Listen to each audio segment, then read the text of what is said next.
What's going on, everybody? My name is Mark Farzetta. This is the Farzy Show, presented by MyBookie, MyBookie.ag. Hey, ladies and gentlemen, let me tell you something right out of the gate here before we do anything. Okay? No.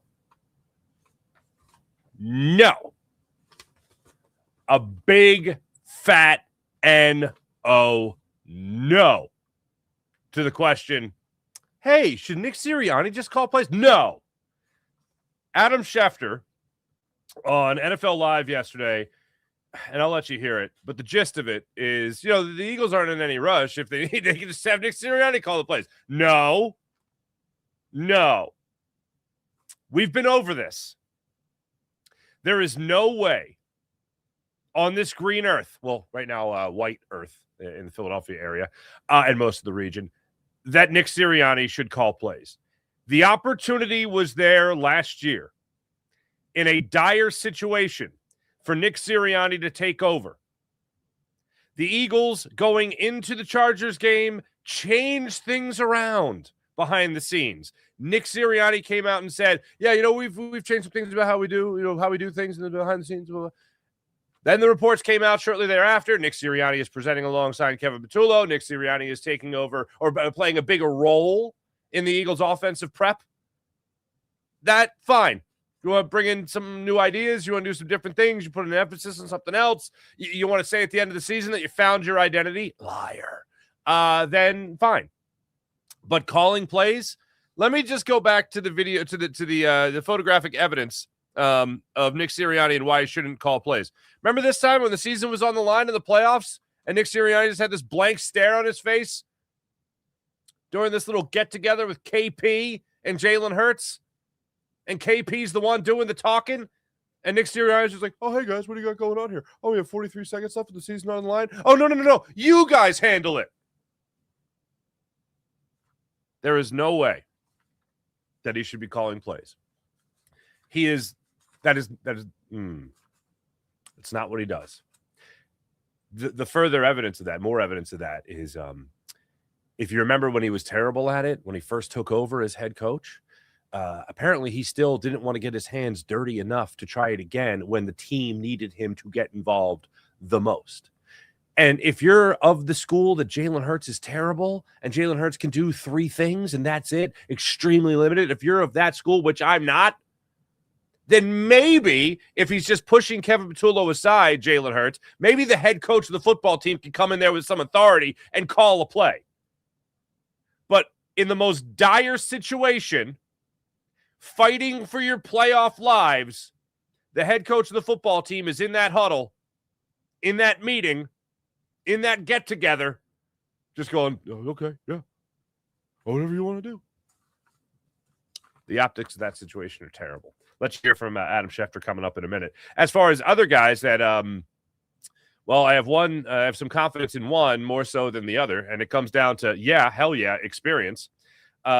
Jim Bob Cooter and Sean Mannion get second interviews for the Eagles offensive coordinator position as the search does appear to be narrowing. So let me just go with this. I'll give you my rankings right out of the gate here.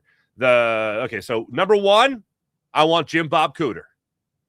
Not just because of the name, because of the experience, because of the success he's had as a coordinator. Now, has he won Super Bowls? No, obviously not. But he's been around. He's worked with multiple quarterbacks. He has worked with the Eagles before. There's some familiarity there. I would like to bring that back with that experience. And with that experience also comes, a little bit of authority as well.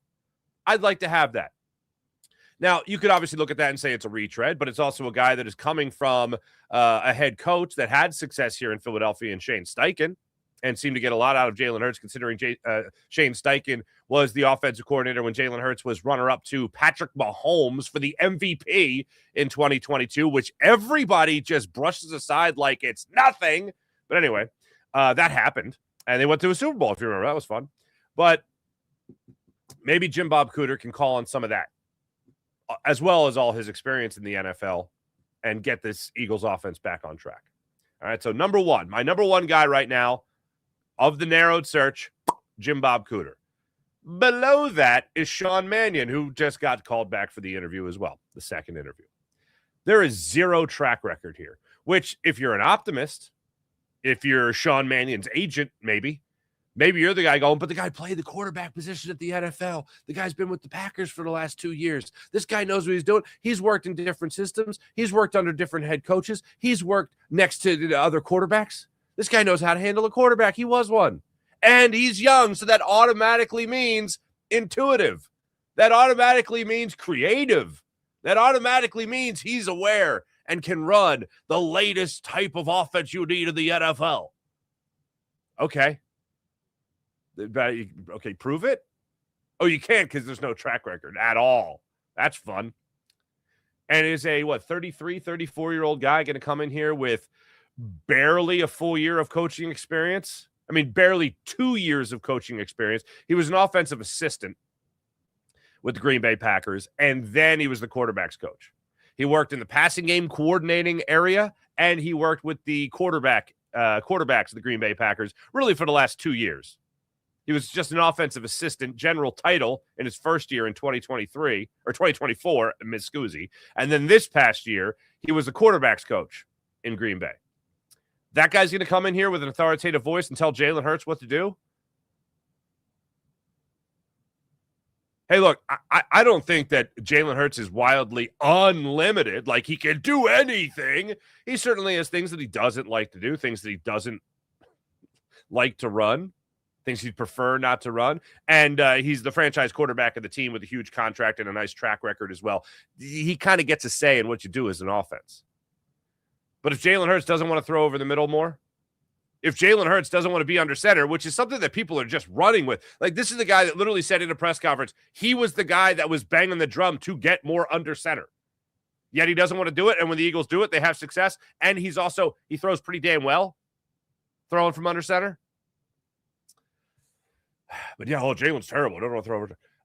But let's just live with that narrative for a second. Oh, he doesn't want to do that? Is Sean Mannion going to be the guy to say, GD, man, you got to be under center. We got to throw over the middle here. That's going to be tough when you don't have the experience. Now, maybe he's the type of guy that comes in and he just demands respect. Maybe he's got that kind of presence. I don't know. But if that's the direction that the Eagles are going, all right. You kind of know what you're getting from Jim Bob Cooter. The wild card is Sean Mannion in this. And then the heaping pile of crap all the way down to the bottom, number 3, is Nick Sirianni calls plays. No, thank you. I have zero interest. The other thing that's very interesting from yesterday was Todd Monken getting the Cleveland Browns job, because most people just assumed that he was going to go to New York and he was going to follow John Harbaugh to the New York Giants. That is not happening. Todd Monken is now going to the Cleveland Browns. He's with the Cleveland Browns. He's going to be their head coach, which really pissed off former Eagles defensive coordinator Jim Schwartz, which, by the way, when I saw the news, I was like, oh, Jim's going to be pissed. If you remember the report of Jim Schwartz walking around the NovaCare complex as if he was the head coach. How do you do that? I think some guys just have an aura of authority. And when you're looking at Doug Peterson, you don't look at a guy and go, oh, that guy's got an aura of authority. You know? You look at Jim Schwartz and go, oh, that guy's, he is in charge. But to say that he is the head coach, I think is a little hot takey. But the only reason I bring it up is because I've been around Jim Schwartz, and yeah, that's his aura. Like, no one, when you're in the room with him, you're kind of like, oh, that's the guy that's running the show. Okay. But imagine for a second now he is in Cleveland. You just fired the head coach, a 2-time coach of the year, by the way, in Kevin Stefanski. And you're like, oh, no, we could do better than this. And then you have Jim Schwartz sitting right there, and he's interviewing for the head coaching job now, and he's got a lot of support from his own defensive players. And then you say, yeah, you know what, thanks, but no thanks. We're not going to go in that direction. We're going to bring in somebody from the outside. We're going to bring in Todd Monken. Can you imagine Jim Schwartz walking around behind the scenes in that situation? Oh, wow.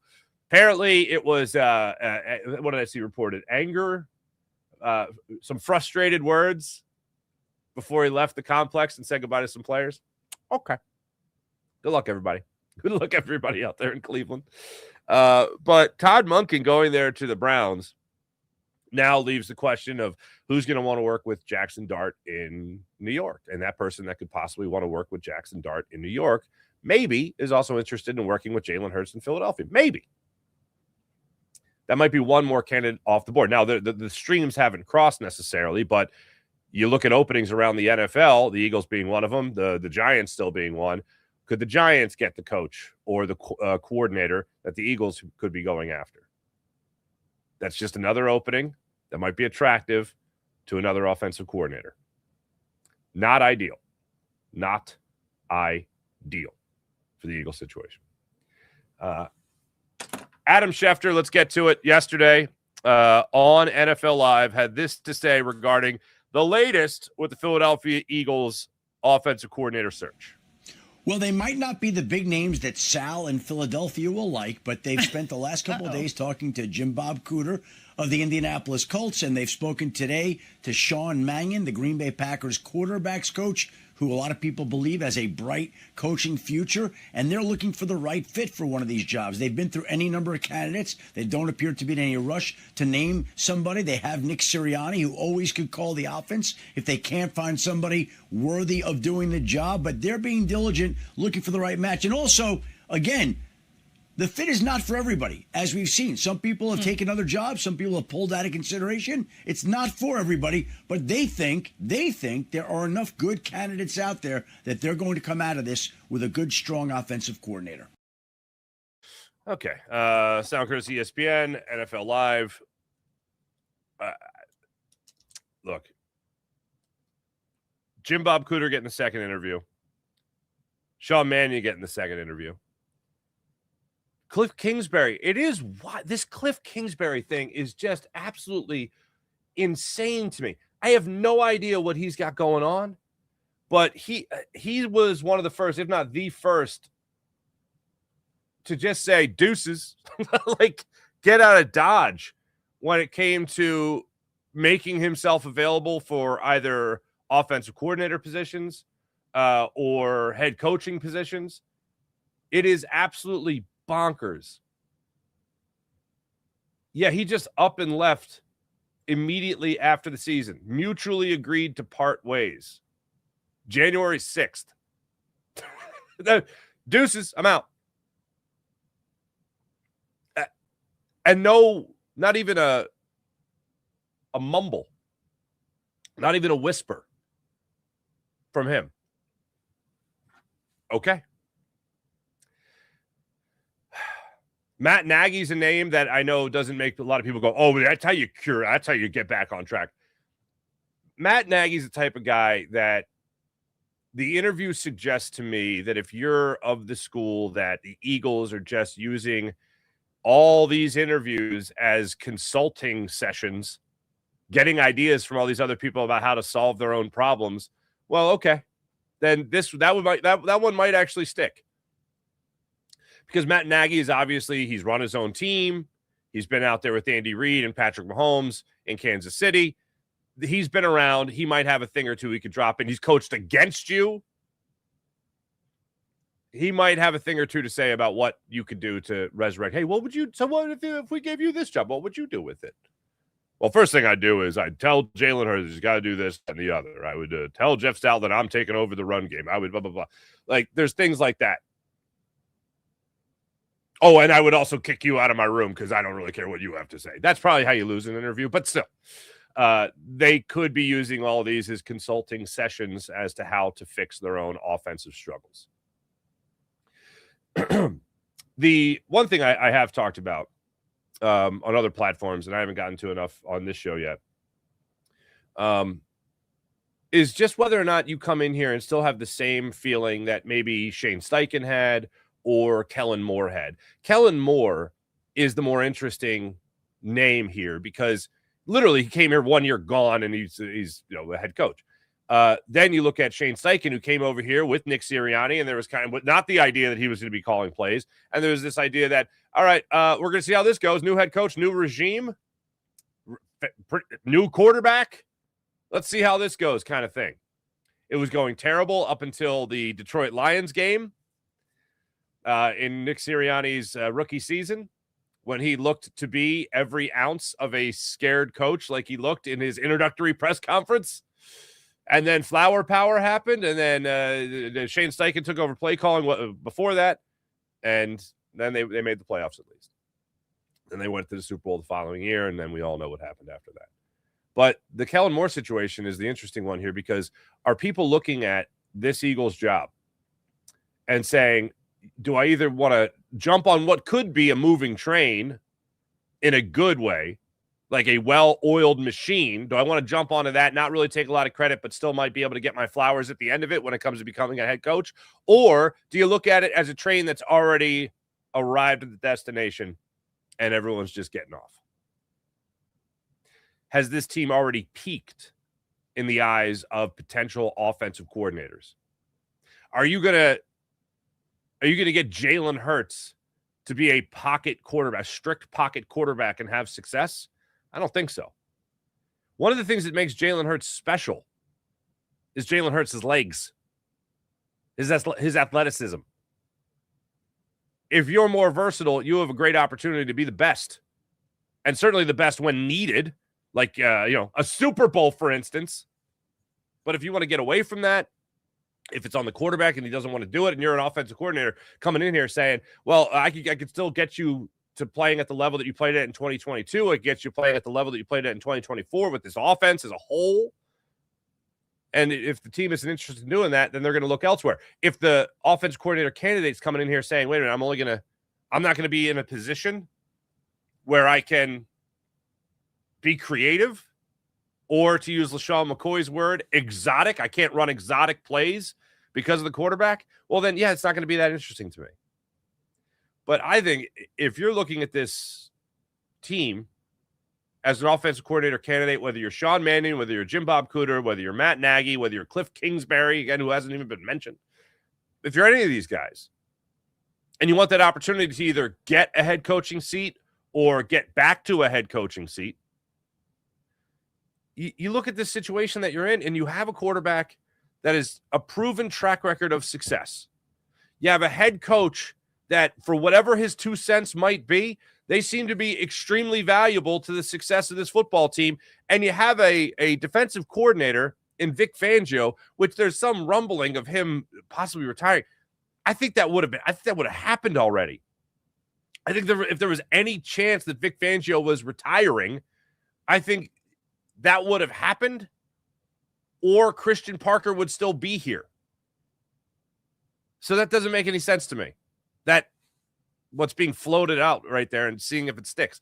So you have Vic Fangio, and you have a GM that's going to get you talent, that knows how to get talent. You have an owner that's going to pay. Why is this so difficult?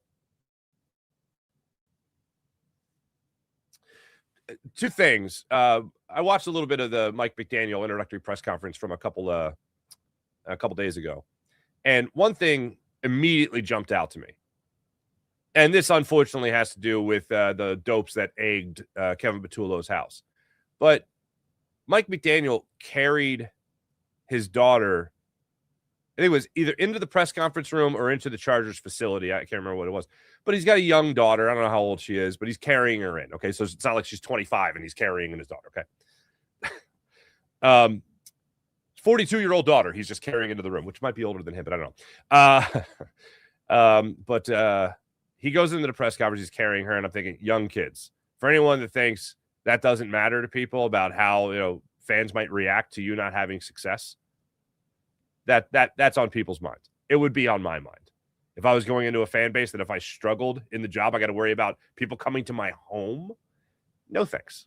Not a plus. Let's all acknowledge it's not a plus. And then the other thing, he talked about a guy like Justin Herbert. Now, Justin Herbert has not hit his ceiling yet. Justin Herbert is a great quarterback. I really like Justin Herbert. I've had to say mean things about him because people have ignored the track record of Jalen Hurts in favor of Justin Herbert. But I like Justin Herbert a lot. He hasn't won in the playoffs. Yeah, obviously has not been in a Super Bowl. He hasn't won a Super Bowl. There's a much higher ceiling there with Justin Herbert that you can take credit for if you get him up to that spot. If you take over Jalen Hurts, you're not getting him up to that spot. You're getting him back to that spot. And how far away is he from that spot right now when he just makes the playoffs every single year? And he either loses in the first round or he goes to the Super Bowl.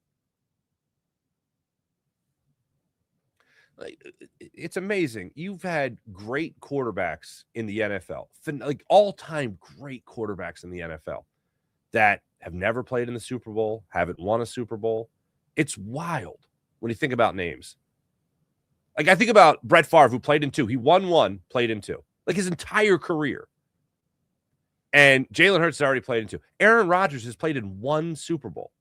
He won it. And then that was that, man. How many 4 MVPs, however many it's been, 1 Super Bowl. When you have somebody that knows how to get there, when it comes to the crucial play to make, Jalen Hurts has made it, and he's been to 2 already. That's not something I want to mess with. But if you're a offensive coordinator candidate, there's not a lot of credit to take with Jalen Hurts. The only credit to take would be like, I'm going to show you how he could stay in the pocket and he could be that quarterback. No, I think he has done that in his career. I don't remember him running all over the field in the Super Bowl the Eagles won. I remember him bombing the ball downfield.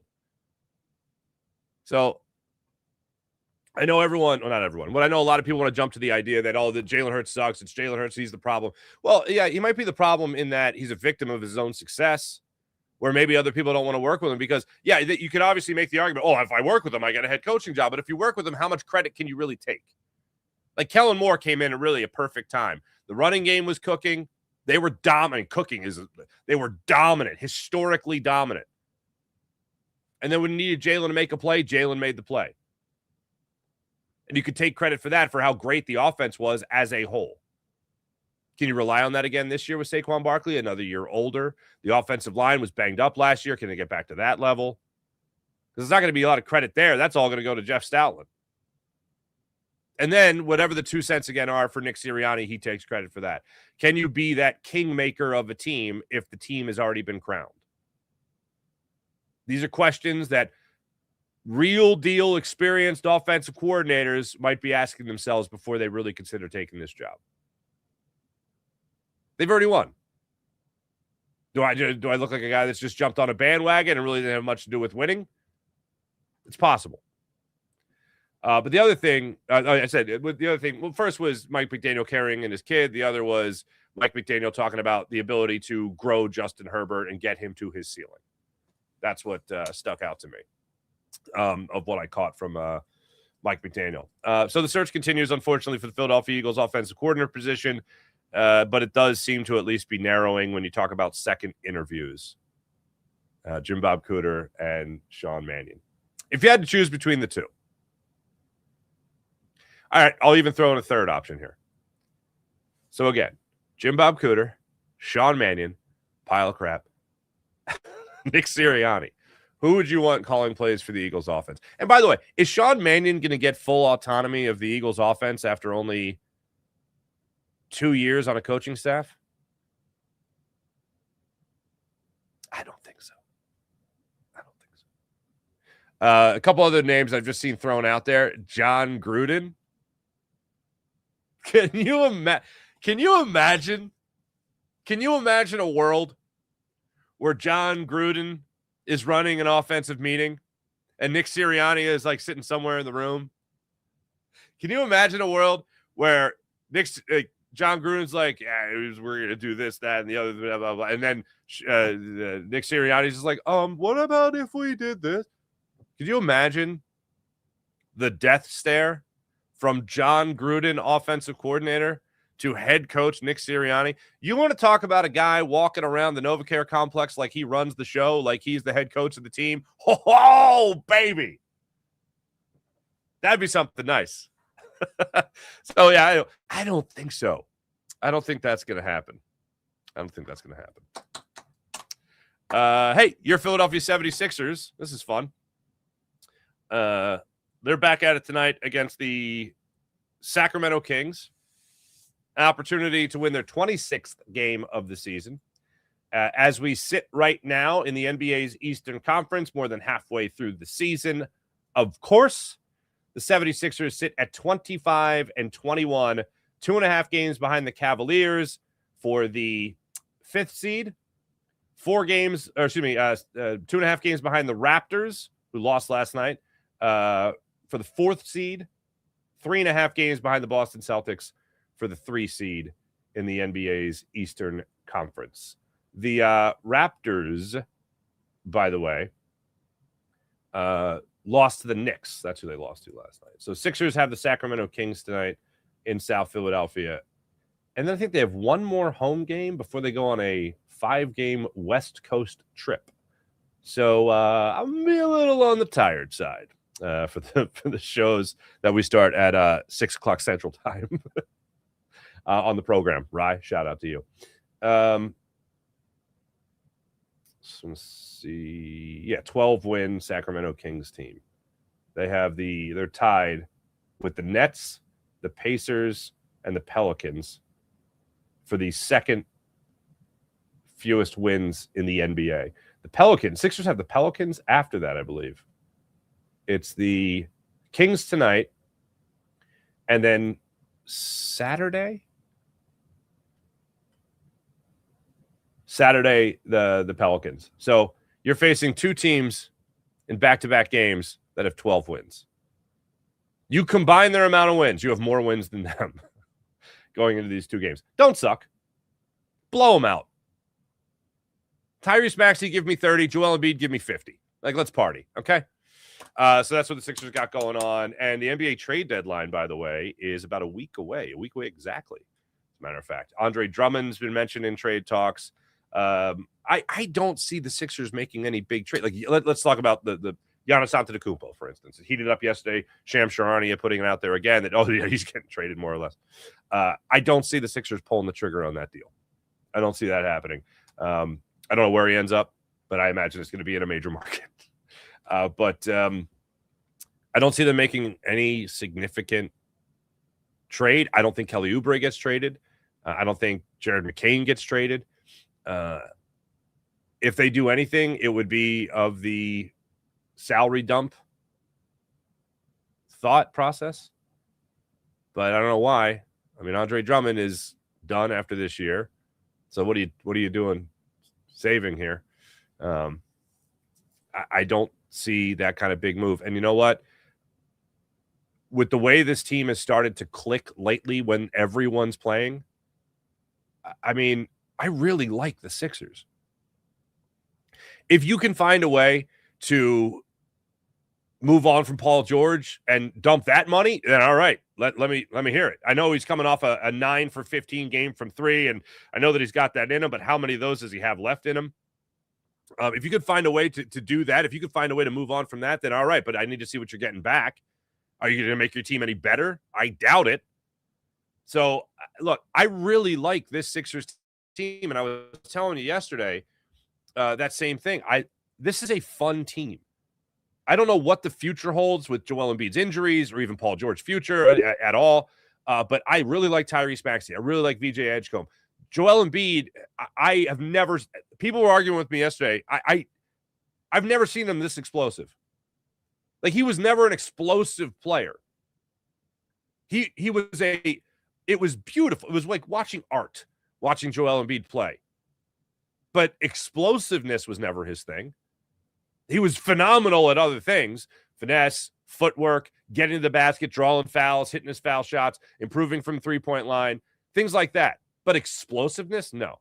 Over the last month, I've seen Joel Embiid be more explosive than I've seen in his entire career. I found it interesting that after the game, when he had the alley-oop there against the Bucks, he said, yeah, maybe I shouldn't have done that. Because he doesn't want to test the injury too much. I mean, I remember you could go all the way back to the Raptors game that Joel Embiid just absolutely played insane basketball. And you saw him running up and down the floor. He looked great. It was really a sight to be seen. And then he had to shut it down for 3 weeks. Well, you've seen him run the floor over the last 3 weeks, over the last month of basketball. And you've seen him get to the rim. You've seen him throw it down. You've seen him drive the lane. That man is healthy. That man is healthy. Now you just got to continue to manage it because all that's going to matter is how he performs in the playoffs. That's the only thing that's going to matter. And if he is playing at that level, I mean, Paul George said it 2 nights ago after the win over the Bucks. He's like, we put it all together before the playoffs, and we have the most unguardable guy in the league. Things can happen. Good things can happen. Couple that with Tyrese Maxey hopefully finding his flow, because he is, over the last month or so, since Joel Embiid has been playing at this extremely high level, Maxey has kind of gone back to his old form of deferring to Joel Embiid, which he should. I mean, Joel Embiid is being the most dominant player on the floor, so this isn't a knock on Joel Embiid, and it's not a knock on Tyrese Maxey, but it's a question as to whether or not Tyrese Maxey can find that flow when he doesn't have the ball in his hands the way he did in the first 2.5 months of the season. Over the last month, Tyrese Maxey is averaging 26 points per game. He has fallen to only the 6th leading scorer in the NBA after being 3rd or 4th for the vast majority of the season. You're looking at a 6-point game against the Hornets. Looking at only 22 points he had against the Bucks. But if PG's cooking and Joel Embiid's cooking, then, yeah, you get 9 assists, Tyrese Maxey, like he did in that game. But you're seeing his numbers, scoring-wise, start to take a hit. And guess what? I'm fine with it if the Sixers are winning. He's still got to find a way, especially in a game like the Charlotte Hornets, where he helps this team not get blown out by 50 points going into the fourth quarter. So the question is, when Joel Embiid is doing his thing, when Paul George is doing his thing, Tyrese Maxey can't be the guy that is taking 15 shots for 15 points. He can't be the guy taking 22 shots for 20 points. He can't be a volume shooter. He has to be an efficient scorer for this team. And that, coupled with Joel Embiid's health, which is always going to be a conversation, that's going to really tell you how far you can go in the postseason. But as far as the overall team, Kelly Oubre, I'm a big fan of. Dom Barlow coming off the bench right now. Like, I love that. I love Kelly Oubre being in the starting lineup. I love the versatility of Kelly Oubre, where you could have him come off the bench. Adem Bona looks like, for the most part, he's gotten his foul trouble under control. He had 3 fouls the other night against the Bucks, but for the most part, it's been a minute since he's had consistent 3-foul, 4-foul games. Liking what I'm seeing in that department. I love how he runs the floor. This is a very fun team. This is a very fun team to watch. So if people are looking to get back on the Sixers bandwagon and get excited again, you have my full blessing to do that. A team that has not been cooking, unfortunately, is the Philadelphia Flyers. Last night, they fell, unfortunately, and they dropped to 24, 19, and 9, which is still better than I thought they'd be. A little bit better than I thought they'd be at this point in the season. They got the win over the Avalanche, but unfortunately, they've lost 3 of their last 4. And they got the Boston Bruins tonight. That game's going to be in Boston. They lost 5-3 to the Blue Jackets last night. I'd like to see them get back on that winning track. Ristolainen had another injury last night. Good Lord, man. Not ideal for your Philadelphia Flyers. Not ideal. Bruins 31-20-3 on the season. Hey, let me tell you about the Game Time app. Download the Game Time app, create an account, use promo code Farzy, and get $20 off your first purchase on the Game Time app. Want to go to the game, the concert, the comedy show? Game Time app has you covered. So make sure you guys download the Game Time app, create an account, use promo code Farzy, get $20 off your first purchase. How about PHL Sports Nation, Philadelphia Sports Nation, enhancing your Philadelphia sports fan experience across all social media and blogs. That's phlsportsnation.com. Let's get into the chat check and see how your wonderful people are doing on this fine morning. Rye, good morning. Mr. Hurt straight out of high school football. Get Mr. Hurt. Get Jalen's dad. That'd be a fun press conference. Hey, so how'd your son do today? He doesn't listen. Like, how would that go? Sean Gillespie, good morning. Sean Kilrain, what Papa? Sir Sketchable.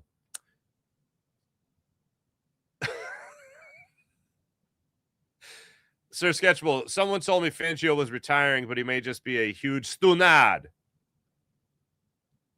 Farzy, have you heard this? Have I heard of a stunad? Yes. Have I heard it? Yeah, I heard the rumor about Fangio retiring.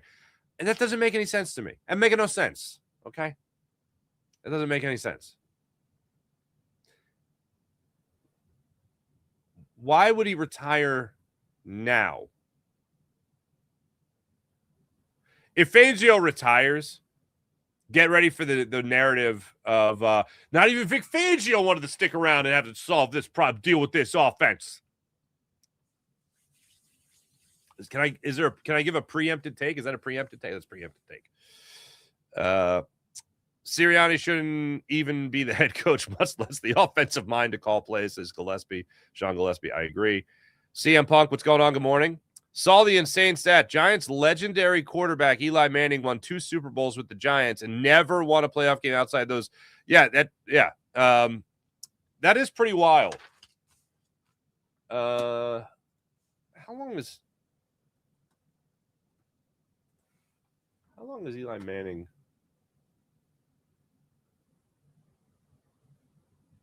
Yeah, he didn't get into the Hall of Fame. Okay. Yeah, because that's the question. 2-time Super Bowl quarterback, Super Bowl champion quarterback. That's the question. But fleeting.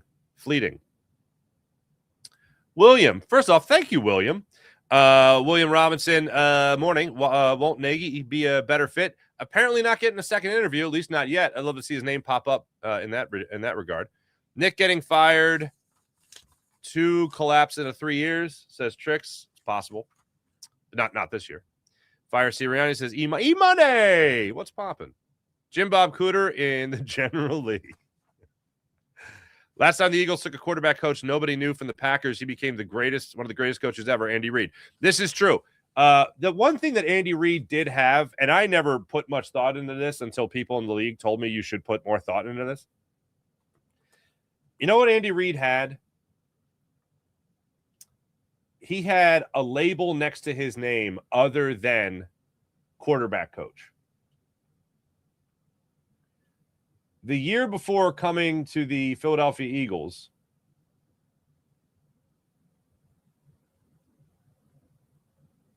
oh, that's interesting. They don't have it on here.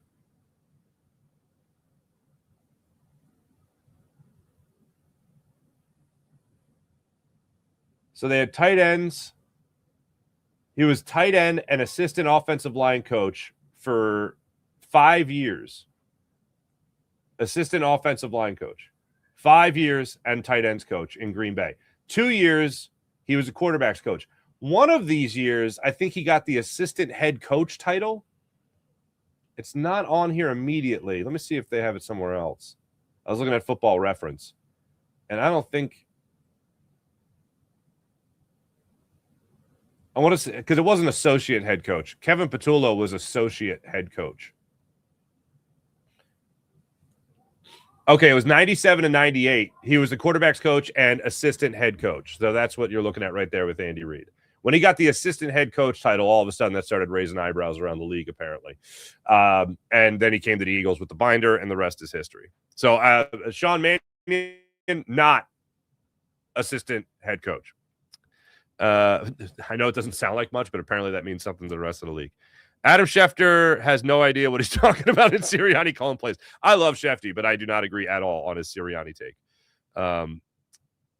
Sirianni is a yes man to Jeff and Howie. He isn't going anywhere, let alone players actually like him. Yeah. Wow, Farzy, I left out yesterday. The Dallas Cowboys won the Super Bowl 30 years ago. Oh, happy anniversary to them. Jason A, good morning. Hello. Thoughts on rumors of Vic possibly retiring, even though I don't think he is? I think it's ridiculous. Tom, what's up? What's up, Tommy? Cousin?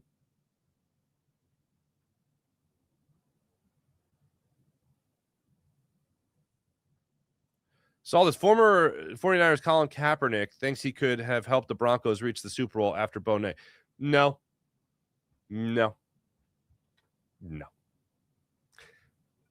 Speaking strictly football, because you have to say that with Colin Kaepernick. Otherwise, people, oh, what you're implying? I'm not implying anything. I'm talking about football. No. How old is Colin Kaepernick now anyway? And how long has he been out of the league?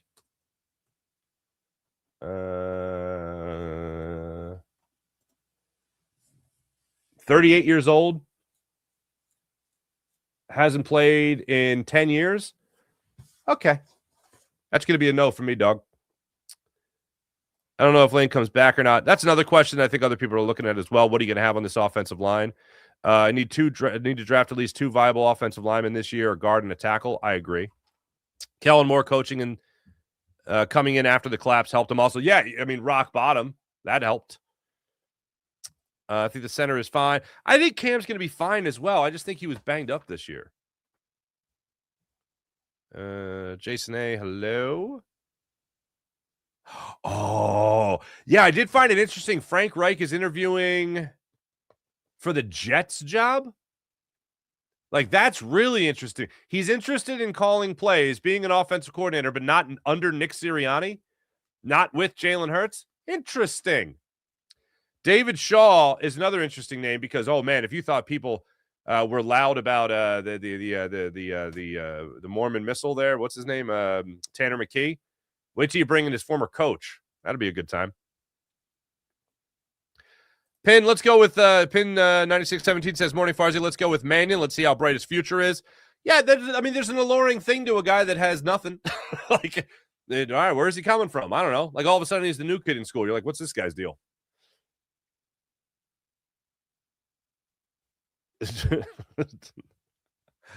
Verbal, why don't we just fire Nick and save us some time and energy? I agree. I get what you're saying. Natalie says she's out on Giannis, in on keeping Oubre. I am too. I just feel like you're going to give up way too much for Giannis, and then you're going to have to figure out how all this works together again.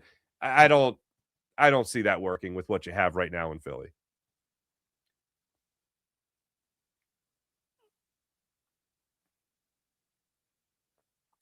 Oh, trade to avoid the tax. Yeah, that's the business aspect of it. You're right, Jason, for the Sixers.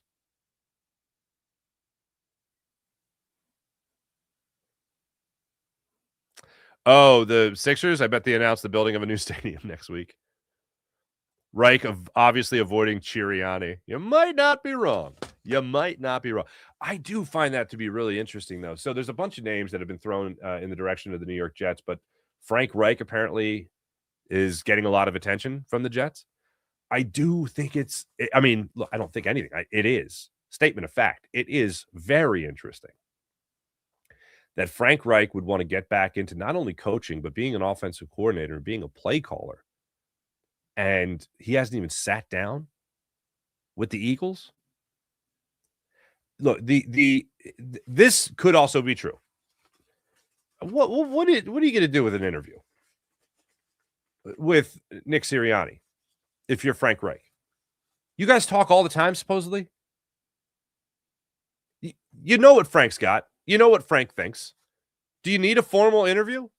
I don't know the business side of it when it comes to the NFL in formalities, but like, do you need to? All right, if we're going to hire you for like people, you've ever gone for a job that you know is open, but they're like, okay, we haven't posted it yet. We have to legally post it first before we can. Like, do you have to legally sit down for an interview first, formally, before you get hired, or could they just say, and Frank Reich?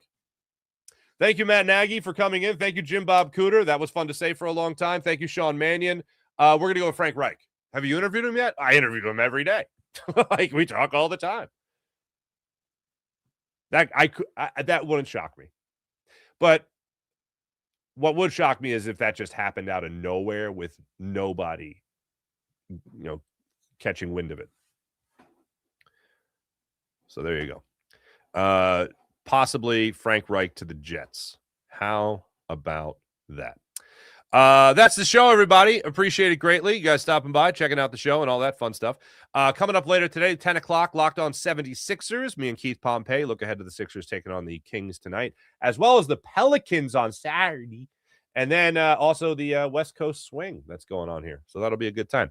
Also, later today, noon. As of right now, we're supposed to do it at noon. Thursday, Locked On Eagles Squad Show. Louis DiBiase, Jason Martinez, Harry Mays, and yours truly breaking it all down, all things Eagles. Thanks for listening. Thanks for watching. My name is Mark Farzetta. This is The Farzy Show. Make sure you guys like and subscribe. We'll be back with you guys tomorrow. Have a great day.